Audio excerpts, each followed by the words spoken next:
So it's raining again. It's going to be thunderstorms today here in Central California. But I thought of something this morning.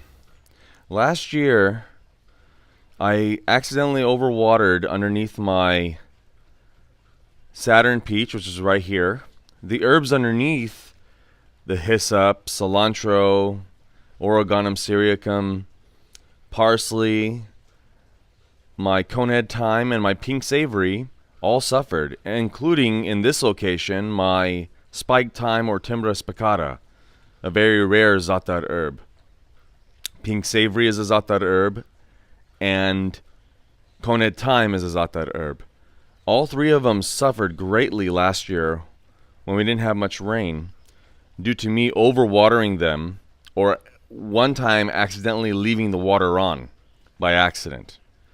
I'm still not forgiving myself for that. So this year, the watering, as you can see, is just flooding.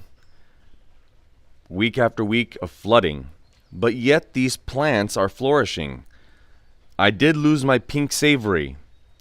Thank goodness I kept seeds, because that is one of the best smelling zaatar plants in all the varieties, and I own all the varieties. So in my opinion, it is the best smelling zaatar plant. But the conehead thyme, the Timbra spicata, and the pink savory were severely suffering.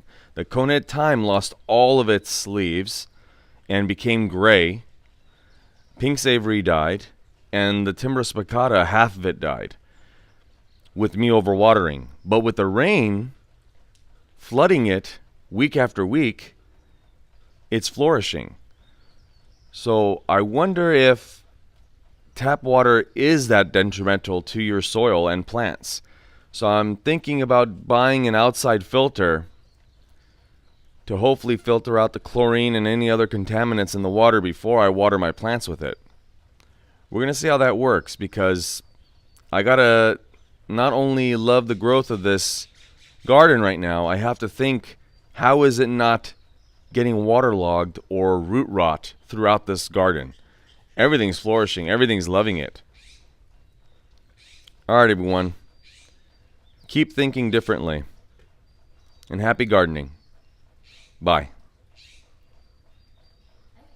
Okay, like, share, subscribe, and thanks for watching, everyone.